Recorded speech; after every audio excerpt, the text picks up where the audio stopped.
Hi, I'm Dave Cordner, and this is Our Belfast.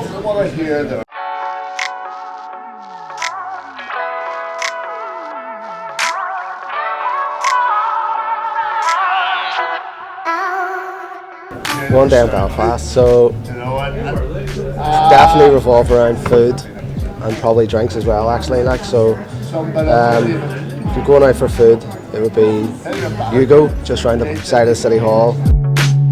Every time, 100% steamed dumplings in here. They're absolutely outstanding. Come to wee box, steamed, it's the pork, umami, absolutely outstanding. Also, duck bao buns in here are just an absolute masterpiece. Probably start there, get some dinner, a few drinks down the Cathedral Quarter, maybe some here, go on a bit of a pub crawl. There's so many good spots around here, Dirty Onion, Heart Bar, the Spaniard, if you can ever get in there, and it was a sunny day and you get a bit of day drinking going on. There's nothing better than sitting in Belfast in the sun, sitting right here in the sun with a nice cold pint. Because it's such a small city, and whenever the good weather's here, everyone's here, so you're always bumping into people that you know and you recognise and stuff, and it's just class, really good atmosphere. Maybe during the day, go for a bit of a walk, I don't know, walk the dog, botanic, or if I'm feeling energetic, maybe go up Cave Hill. That's a class walk. Probably if it was my last day here, going on a big trip, up to Cave Hill, see the city, see what it looks like. It's an amazing view, and then get some food and drinks afterwards.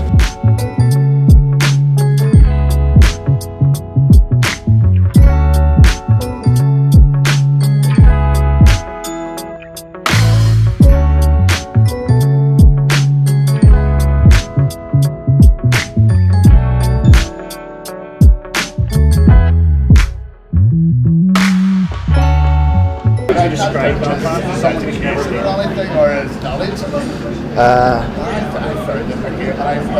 It's funny, whenever you're on holiday and you say, people ask you where you're from and you say Northern Ireland, people always say Ireland, and you're like, no, Northern Ireland is a different place, and it actually really is a very different place, not just politically, but it's class. I always say to people, it's small, perfectly formed, there's so much to do here, there's amazing buzz and vibe about the city.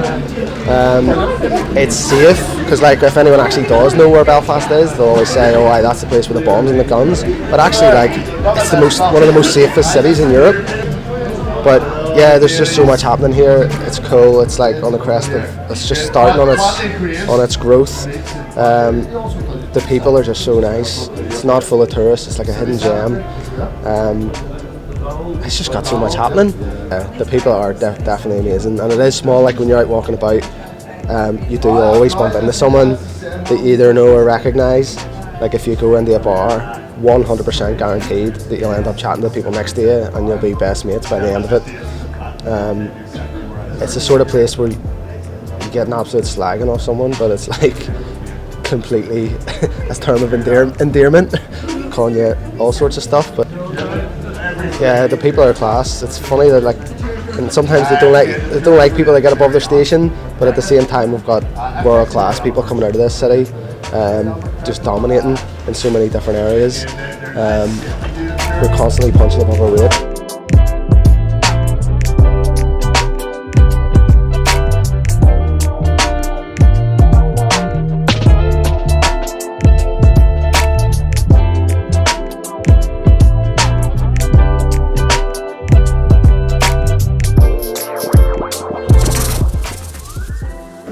What excites you about the future of Belfast?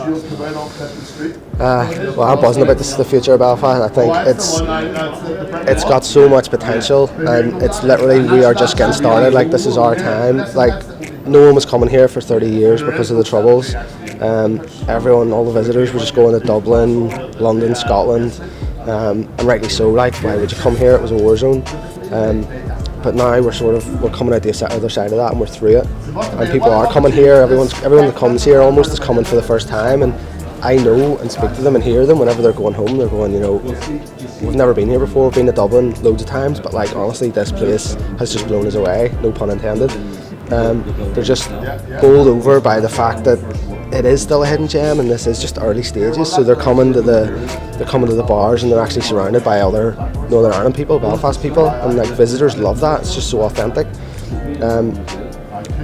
So we're at the start of this tourism wave, but we've got all the modern technology at our disposal, Airbnb, all the website stuff that we can do, like the stuff that people can see and do here is just world class, like Titanic Belfast, the Troubles, the tours that people want to do. They're always going to want to know about what happened and come here and see it.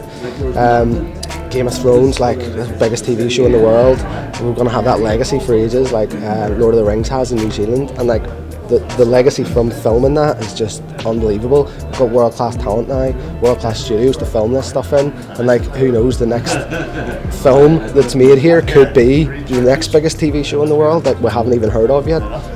We've just set ourselves up on such a good footing to just go forward. And in terms of like this city itself, like it's just, because it's so small, like people just love it. Once you come here, you just feel like you're part of it, and like you get a real sense of almost ownership of it, because you go around all the places and you can walk everywhere, and people just love it. You get a real sense of ownership of it, and it's not like big sprawling metropolises like London or New York. So yeah, the city, I just love it. I just think there's so much character, there's so much scope to develop it even further from the already awesome base that we have. Right, so a bit like this place, this is Garfield Street, which is like, this is going to be a Tribeca area whenever it's all renovated. This is the north end of the city centre, so the university's going to be just over there. But like, look at this stuff, this is amazing. Danny Simpson, the artist, has come over and painted this. Like, this is what it's covering, to be honest. Like, it's not great, but this whole area is just going to be completely rejuvenated. It's going to be buzzing. There's going to be like bars, restaurants, offices, apartments, places to stay. So like, this has looked like this since I was a teenager, really. So it's really about time that it got a bit of life put back into it. Like, 'cause it's just been a dead part of the city, but you know, in a few years' time, this could be the most thriving place that there is. I'd love to just go into the future and see what it looks like in 20 years' time. Like, even when my kids are older, and we're going out for a pint, where are we going to go? Will it still be here, or will it be some other cool place that started up?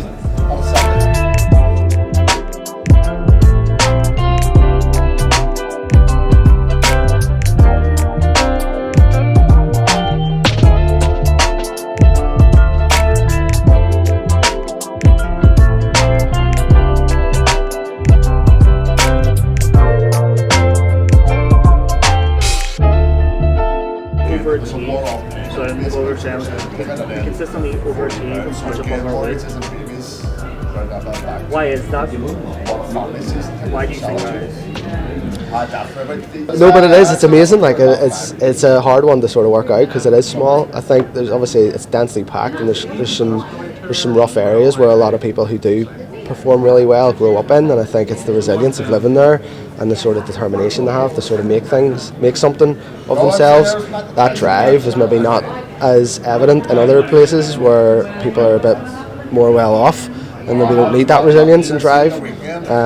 I think the legacy of everyone that's come before sort of gets that going as well. Like, you can see like Harlan Wolff cranes, you know about the Titanic that was built here, you know the past that Belfast and Northern Ireland had on a world stage. Like, we were world leaders in rope and shipbuilding for so long, and you can sort of see that, and it's in the fabric of the city, and I think there is that drive in people and that sort of determination to make a go of it, and also like to be heard, because like, I think a lot of the spotlight and eyeballs go on the bigger cities and the bigger countries like England and Ireland as well, and people here maybe feel like they have to shout a bit louder to get heard, and by shouting louder they are actually improving and getting better at what they do, and that's how they get noticed. They force themselves to be noticed.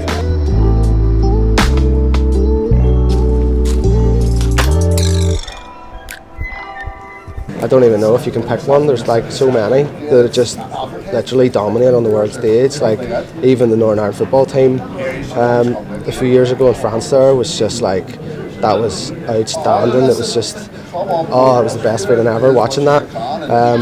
We've got Carframpton, absolute world class. You know, even the music and the bands that we have from here, Snow Patrol, world famous.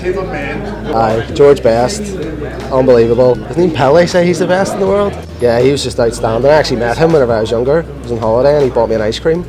I was on holiday in Portugal and was sitting at in the hotel at this wee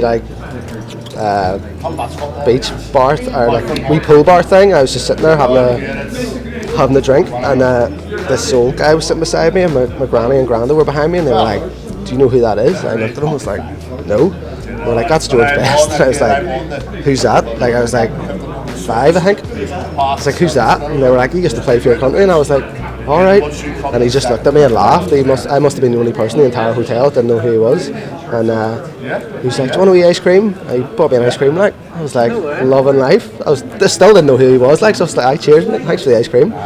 And just walked off. I was more happy I got a free ice cream than I met George Best. But yeah, class. To be on a world stage, everyone around the world knows who he is. And he came from little old Belfast. Yeah, he's maybe our biggest export.